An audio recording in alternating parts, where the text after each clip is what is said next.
sentiment na bino ezalaka ya nini mpona bokomati na degré ya kolongola na bilamba na kati ya batelefone soki ezalaki toyei na bana mike peut-être mais d'ailleurs aussi mayela comprendre makambo to makambo ngo ezoyinda siko ngana kesa makambo bongo po to finir par komonana oyo ezolinga omona wana komona ngoti okomona ngo pena donc live pena so beta concert live acoustique soki mikolo na poison et comme ata mutabeli malaria ezalaka poison pendant qu'au fond asalisi examen moko te ya poison nalingi te naza malade l'examen nanga bini eza positif so médecin lobi nanga ke oliaki eloko ya mabe oza na poison naloba te nakolobela mutu mosusu na moi aza proche nanga tala bayebisi nga boye fo nabanga naza mutu. Rien ne nous prouve que c'est poison parce qu'on n'a rien vu du médecin. Est-ce que le médecin a ses résultats? Alors, que c'est médecin, et ça dit poison. Tant que le médecin n'a pas ses résultats, moi je ne crois pas. C'est la toute première fois que l'homme voyait et puis dans sous basso, il y a ma sous les gens pas rouge à makila. Il faut na banga. Pourquoi vous avez interprété na sala wa tatou na nzoto na tout le jour. Na mona no tatou sala mo na poison te. Jusque là rien ne nous prouve que Jaël a empoisonné. Je mangeais des choses na évité. Après, à Roisson, à l'hôpital, il y a des pères, docteur Mogicho, il y a un examen où il y a un colonie, il y a poison. Il y a des poisons retardés, il y a des poisons dans le taxi, il y a des poisons dans le bambote. J'accuse personne. Pourquoi vous êtes agité? Ce qu'il fallait, Fivette a empoisonné Jaël. Il fallait empoisonner Tango Azalakana dans l'équipe nationale. Pour période où Fivette a été internet, Jaël a été en moto. Donc jalousie, il fallait botter la wana.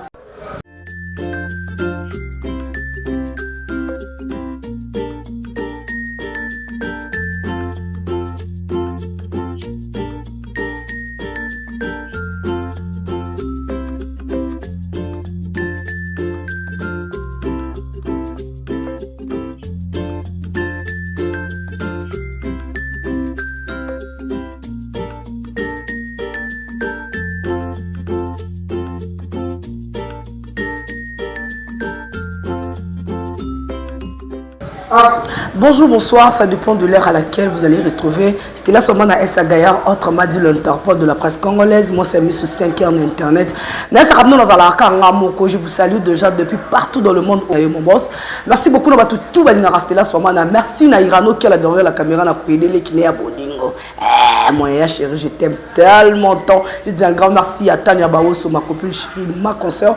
Je dis un grand merci à Rachel Adon, la griffe famille depuis Luanda. Ma grippe est en maladie, grippe est le roi fièvre. Donc, bonne lobby qu'on a eu, ma copine chérie. Et pourquoi pas à toi, Chic Mampouya Djogo. Et pourquoi pas Maman Blandine Bassé, les boucles Création TV. Merci beaucoup, nous avons tout balanda kanga.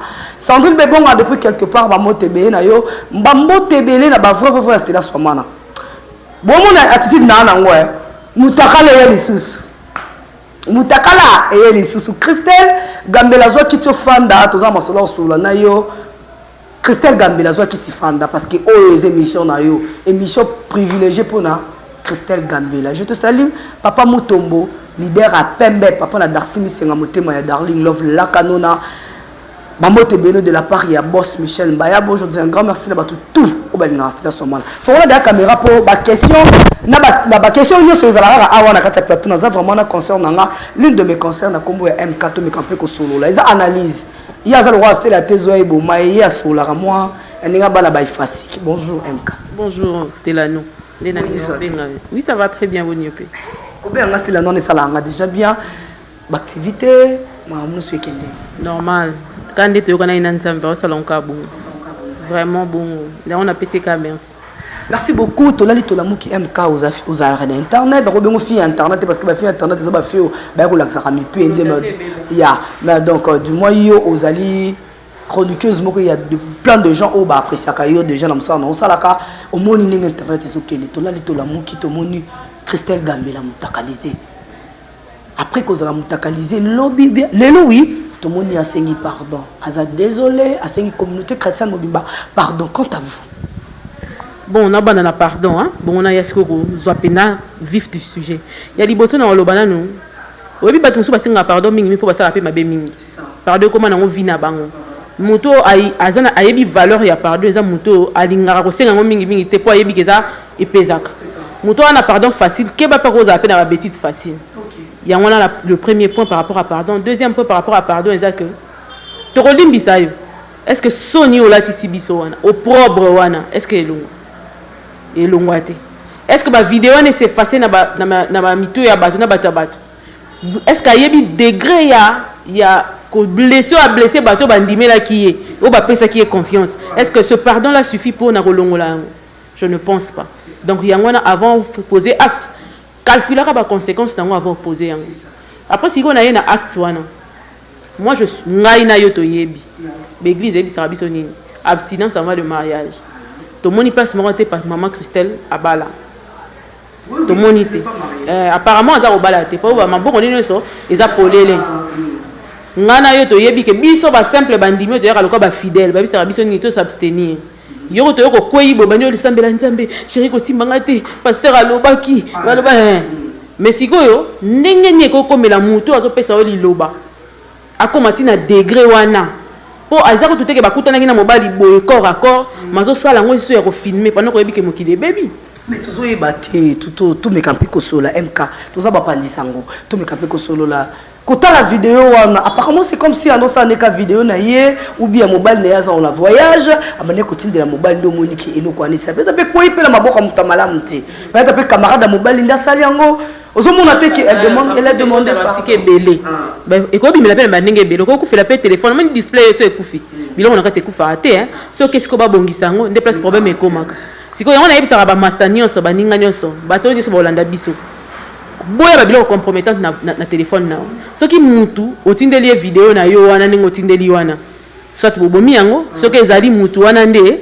mutu azana télé azu image wana so ke ezali yo mutu zalaka nango pona ni bomba ba image ya bongo sentiment na bino ezalaka ya nini pona boko matina degré ya kolongola na bilamba na kati ya ba téléphone ngana sepelaka nango te moi nous avons un cabo mbal moi na pota so ke tindela na vidéo te na otinda te pona ko se préserver on bisanga que c'était là seulement na ndo vandi wana ngana na tinda vidéo na tinda kat obi pona nini d'abord leçon liboso eza par rapport à makambo ntango ye d'ailleurs tokomi na mayela comprendre makambo so que ça y est na bana mike peut-être mais d'ailleurs aussi mayela comprendre makambo to makambo ngezo yinda ce qu'on a que ça makambo bongo so ko boyi pena kende na yo akei penza okei na parce que so ko respecter ngai OK mais mangala ba dimension wana te pour te finir par komona na oyo zo ningo mona na komona ngoti ambio okomona ko pena donc live pena so beta concert live acoustique et bon siko pour nini so c'est la siko yo na tindela onanu na ba risque nyonso et péril et puis il faut yeba castelano internet informatique est compliqué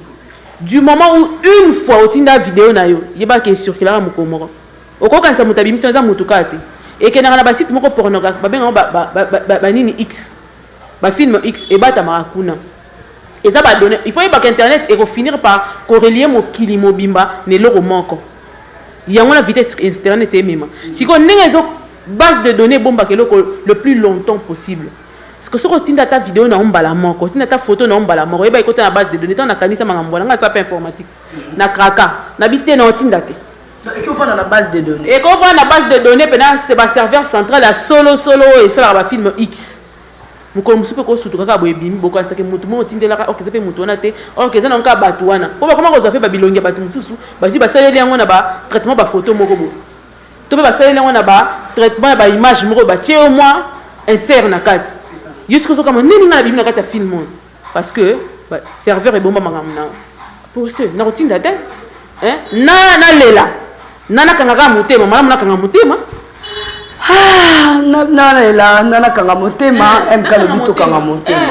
je préfère Kokangamotema parce que c'était là. La plupart de Mibali, ceux qui sont Mibali, Yobalinga, fille à net, et Bélé Bayar a un système à légèreté. Parce que Bisson il faut que ça au contraire que tu as légèreté. Vous comprenez? Bayar a un système, tant que ça public, une femme dès qu'elle est publique, Mibali Bélé Bayar comme Mekaye, pour la ligne était. Pour Katalika, c'était l'un des Arabes, on a Mekanan. Mkaninga zalaka wana mekananu poto yebi on ne sait toujours pas aboki na pambu na ndobo yo moko ndesko oyeba soko kangamate okangamate mais siko soki muto ayi na blague oko faire changer idée na manière no rosalela ya changer idée comme oh mais na kati ba fi internet bazalaka aboyete mais yo la qui c'est le contrat que ezala bongo te nga tinda ka photo te nga na sala ka boyete fille batindeli bango 50 likolo $50 na oyebisa yo basali sex step moi net ngana we ba master boto kaboli 25 to sali sex step ensemble tindeli mutu mo patindeli $50 c'est quel bébé 50 ya pamba en plus 50 kara ya pamba au moins tu te vendre moins cher ce ko yebi valeur na c'était là oyebi ndenge ko miteka étant ndenge mona joueur ce ko yebi degré abetela la 10 na ye akoninga bateke na n'importe quelle équipe c'est ça ezala bongo. Merci beaucoup ezalaka bongo ceux qui ont la conseil moko kopé ça Christelle Gambela o lelo aza publié aza mutakaliser to ebité sokaza wa pour l'instant parce que comme on a vidéo na oboye ça da ko samu puis liko na ngo c'est une servante de Dieu. Conseil na repé ça va servante de Dieu nyonso ba yeba que eloko baté rabiso bango na fo bando sala. La charité bien ordonnée. Exactement, il faut bango na ba banda ko salela ngo et puis Bible bosimbaka ezali jugement mobimba.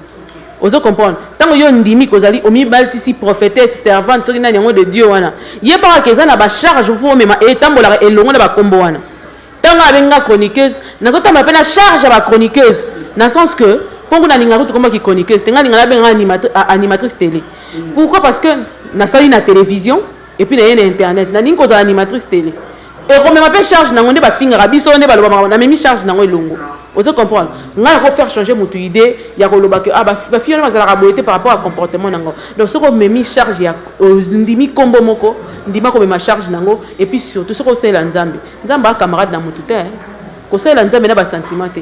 Alobi gara mutu nyonso so sait la œuvre na négligence. Bible mutelobi yango. Siko yo zo te abiso ni loba ngo te abiso na simoko sarabiso. Soki omoni ekomi na point on sait que c'était de trop. Nzamba lembi azongi si na nzela nzamba baye yango alobi bon kene ce que omona makamnenge ezalaka. C'est ka sala yango ebele. Merci beaucoup MK, c'est qui au sala kango ebele mes conseils ba pesio. Mais quand on peut réparer hein, je sais pas ce qu'on répare on comment ça fait très mal comment na mutaka na ngamo na moi na vandi bo na internet. To sisi nae. To clore nae.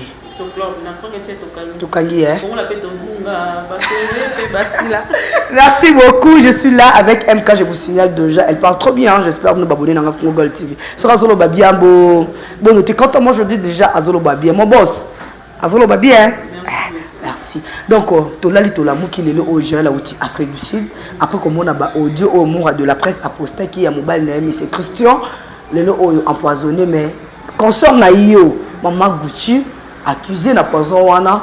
Et puis Azolé là pour dire qu'elle est innocente. Quant à vous, comment on a géré avec salut crédibilité, elle ne connaît oh ayamba qui est nanda kunaï. Un mot pour ça. La première chose je dirais ceci, les Congolais tokendara na ba vonyoso.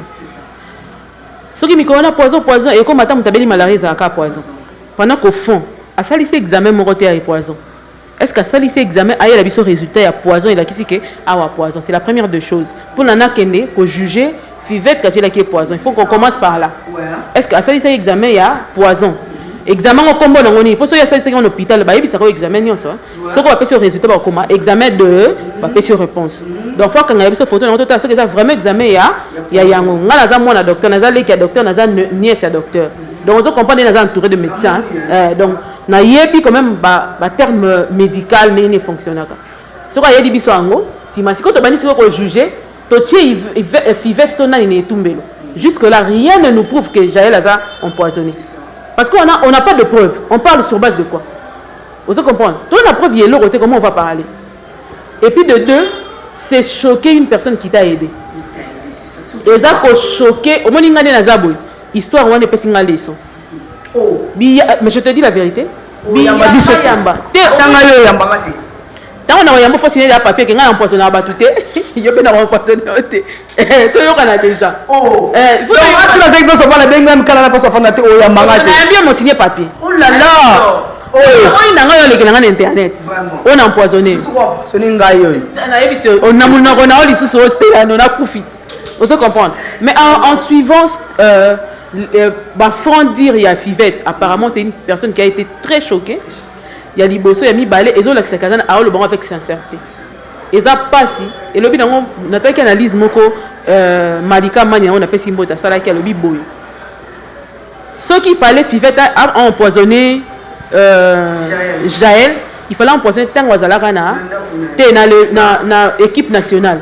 Au période où on a Fivette a été internet, Jaël a été dans moto. Donc jalousie, il fallait botter Milawana. Si on a minute, so batie Jaël na Fivette na kin Fivette na moto ko le Jaël. Tous à sérieux. C'est ça. na minute pena Fivette a mis ça dit combo moko boye et ça dit que elle n'a rien envié à Jaël quoi. Vous comprenez et de surcroît na bombo na ndako nanga c'est que quelque part il y a une différence quand même. Nyamazamba faire Nyamazamba parce que ba bezaika na Nyamazamba place ba rambo vandi Nyamazamba oya liaki nezayaki cause ya poison au baki komona na hôpital place à Fandi te ya on a que rien ne nous prouve que ça poison parce qu'on n'a rien vu du médecin. Est-ce que le médecin peut ses résultats à l'objet que ça médecin et ça dit poison tant que le médecin n'a pas ses monté moi je ne crois pas. Ça c'est de 1. De 2, na betelo li solo. Na bima na mboko na sali 3 ans di banda. Na zonga. Rien que mon pépé, mon pépé on a respiré. Et puis quelque chose à sanitaire. Na respiré on a comment na ndaku na bela tout monde on a sala 3 mois ya kosu kosu. Et si la raté. Na te wala. Voilà que corona na yete, nga na zongi na 2017. Corona ça qui était na 2019 20. Fin 2019 début 20. Vous comprenez.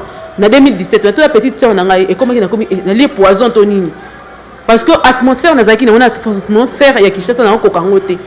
Na kenda ba hôpital na hôpital ti médecin mo kabisa ngabi non. Tika antika on met ça na au moins que sili na. Na mena na qui sa spécialité ici là. Ça peut aussi être ça. Et repère aux appels que à ça l'allergie moko na musuni. Ba congolais to yeba raté ko ça appelle allergie de biloko lia. Rebi ke ngana lingama tebele makasi. Ba kalinga na pilchar. Mais comment ça na allergie? Oh. Mais avant na bana liango, so na liango.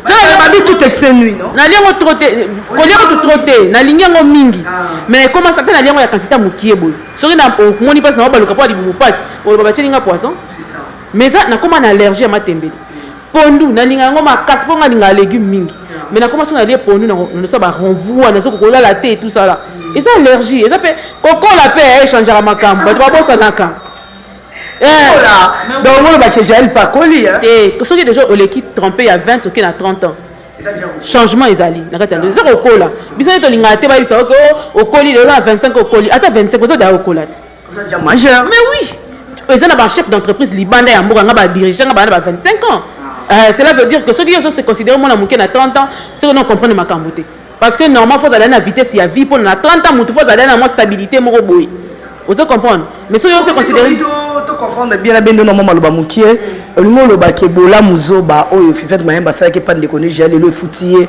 humiliation mais bien sûr parce que il y aura des gens au barotika la rondima kaete il y a bato barondima neti ba biso na yo mais na bato barondima na bango yete ata leli ata sani et puis yebaka que na internet ezara bongo ndenge abimeli na caché wana ba kozongisela ka yango tim ko yosa roya donc bola muna salaki et memele pena véritable bêtise vous comprendre soka avant qui na coin na makambo dinge komate mukola ko linga lo basu na internet lo kuna mutachela watu ba poison ozo mona eko tika ete comprendre tika ete il fallait quand même réfléchir avant de venir devant la toile pour dire ça bona za master na yo batu musupe to mona bachela ba poison ba lo bate à gérer yango ti asili ata pe na bi keza yo na ko gérer yango et puis soki pozo ya ko lo bana batoke bachela nga poison ezinga te ozelo ko ibisa bato na bo bakisa susu ozo comprendre tant il y a banda au sol, on va se réfléchir qui na conséquence comme la vie à Moninga.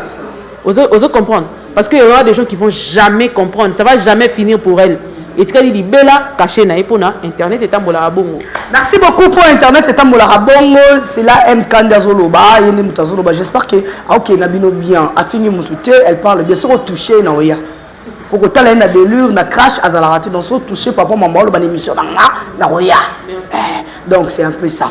Donc Jaël, il fallait réfléchir avant que l'on m'a la mouninga, tala mouninga babi, zala malama mutape sur place à kola la qui mutape sur ya kolia, parce qu'il y a kolia partout tu peux passer, bah on peut se mettre kola la tête. Donc il fallait réfléchir avant au salabo. Sarato là enfin pour tout ce qui ça, à tikiran, à bien au fin à son tout, et puis il y a fin à rata ça la caba droite de réponse, et puis partout où les bagailles aux assauts on a ta côté bar ferme. Quant à vous comme on a Sarato là le clasheur nous soit ça en internet à la bête tikinae et puis à l'objet parce qu'il y a fin à battre tout non a fin à il y a ça la caba droite de réponse un mot pour ça aussi pour tout clair dans l'émission. OK Sarato là je l'apprécie beaucoup par rapport à courage ça c'est vrai c'était une fille qui est sortie de nulle part d'accord je suis tout à fait d'accord avec elle mais dire qu'à fin raté là c'est faux. Oh oui koloba ka fin raté là c'est faux archi faux parce que non tolanda bisonyo so amuta yumidia fali kolika mukili mbeza Sarato là. Merci beaucoup. Vous comprenez? Moi j'aime être sincère. Na linga na bien na bali bien na que j'aime apprécie beaucoup le courage de Sarah Tola par rapport à nulle part à commis quelque part. Et ça, il faut encourager Bango. Léo, comment ça peut la formation, c'est quelque chose de louable. C'est très bien, félicitations à elle. Mais dire qu'à fin raté, c'est faux. Moi, j'ai suivi beaucoup de... C'est déjà un garçon. Pourquoi tu suis ça? Elle insulte les gens comme ça. Oui. Voilà les billes français. Voilà les enfants. Voilà comment vous saluez vos crédibilités auprès des enfants. Je peux dire ça. Je te dis, mon fils ne supportait pas. C'est tout le temps Fali. Mais pourquoi elle doit insulter la femme de Fali? Pourquoi il était là, mon fils, en train de me parler de ça. Si on a dit maman, garde tes mégas. Ne suis pas ça. Là, ta prédication. Là, ta prédication. Vous comprenez? Sarah na moment où Allah qui s'en aille face ben na la période à Fali. J'ai été na yebité ce qui bafa na limbi sae. Ce qui ça pardon sincère parce que même si c'était moi na kokolimbi c'était na makambo ça y là bango. Vous comprenez? Mais comme le pardon c'est un pardon si ça la mabe bien ce qui ba limbi sae c'est quelque chose de bien. Ce qui c'est décidé de l'atika rando. Il faut comprendre le komoko. Il y a atika rando mais tout ce qu'elle a déjà sémé et landé kaka d'une manière ou d'une autre. Parce que au salaka eloko balobi te péché t'atteindra. Bible me te lobi ngate. Li communiste to sala to bukela kango. Parce que nous sommes zoki na fingi Stelano na mobali ana mwasi ana ba camarade ana bana ana belle famille et ça le na koti rando na batu wana nyoso bana sima na yo et il y a certains qui vont jamais te pardonner. Vous comprenez? Oui, c'est une très bonne décision mais seulement ayeba que ba conséquences nango ezali par rapport à tango ozalaki tango longwe et là le roi net ozaki na kati masumu ezali deuxième femme ya moto tango sko ndimi obongwana otika yeba il faut ndima kotambola makolo il faut mona pasi ozanga tomba bien ozanga elamba kitoko ozanga pa ba parents nyonso wana eza ba conséquences ya koluka ko changer identité ndenge moko la Sarah yeba que biloko nyonso ne kolata ye kaka nani jusqu'à un certain moment parce que tozolinga nde totala soki ya ko tenir pendant temps ba demande ko nika kayes ko zongi sa to zongi sa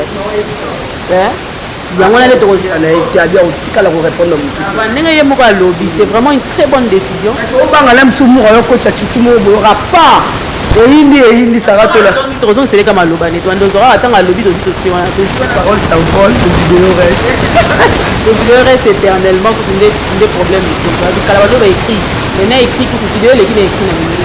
Donc seulement force à toi, c'est bon parce que nous avons une analyse normale et juste.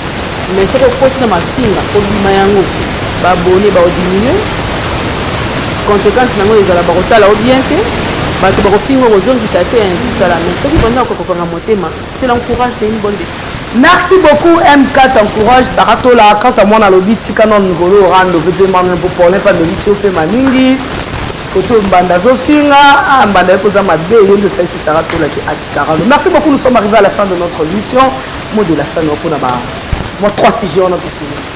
Mot de la fin, par rapport à Bangonia, pour Sarah, j'ai déjà dit, on a encouragé pour la servante de l'Éternel, Aki Namakolanzambe, à Lukanzambe, na Bosolo Nyonso, avec un cœur sincère. Nous avons reçu de la réponse à Bassala Rakaka, et puis à Boya Moutita Royambayo. Pardon, na yo paye bak ba suba kondiwa suba roboya mabanga ekolata yo so dans ce côté internet ba ke lo connaît toute la vie si pas belle famille ne kokota. Troisième sujet taki il y a Jaël sujet liboso taki par rapport à Jaël kolinga ko défaire ba relation na lo lenge oyote. Ce n'est pas du tout juste et puis ne cherche pas toujours à remettre ya ko accuser kabati. Muto accuser kabati ko za muto linga ko ba ko assumer ba kamunalité. Quand tu as un problème et que tu es malade, soit tu es pour la bonne pour quoi que ce soit, ils ont pas tout ça fini sur la bonne. Il y a supporter anaï qui va décevoir, ça va décevoir et comme même l'hôpital. Et assume ça, c'est normal. Ne cherche pas à salir les autres pour te faire un nom ou bien pour te faire un renommé.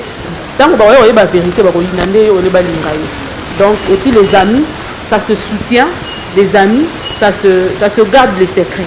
Ngana yeba rizala bonga masananga ato betinga fimuna obeta lisona été trois camarades nanga to yeba ni ba bêtise à somo yeba yebi yanga ya somo entre biso mi baleka ndeto papa naka te nga d'accord te mi ramosali wana John olingi wana nga lingi te ndaye ko ba bisinga za mobali ya mutu to silani to sisi masandeni to ke kop oni mate ke to tiko swana nga camarade nanga bande ko nga ba yebi tokozana ndako siko tobandi koswana na bijou bijou biloko nanga nayeki nango ozio teki opesinga bongo tobebani na badegré nyonso ntango tosisa wana tokangana kaka kanaka ya 30 secondes autant biloko eya tolia nzela moko et puis jamais na mutu nanga kokanisaka na kosala mabe et puis ndenge ezala jamais na mutu nanga mpe na kokanisaka ya kosala nga mabe et on avance. C'est comme ça le vrai et le vrai amitié ça se passe comme ça. Et ngana kamara ba amitié ngoya ba YouTube eza boza bien na mutu ayambi yo na ndako na ye o leke lobi ke mbacheli yo poison tant ozo loba bon est-ce que ozo réfléchir na conséquences na ndenge ba to penser. Cherche à protéger ton ami parce que elle aussi elle t'a protégé parce que tu as ta famille. Donc c'est un peu ça. Merci beaucoup Bambote non déjà parce que nous sommes arrivés déjà à la fin de cette analyse. Léon on appelle ça Bambote, pourquoi appeler ça Kanda? On appelle ça boss hein. Mbote na yo moko. Na Irano Kiala.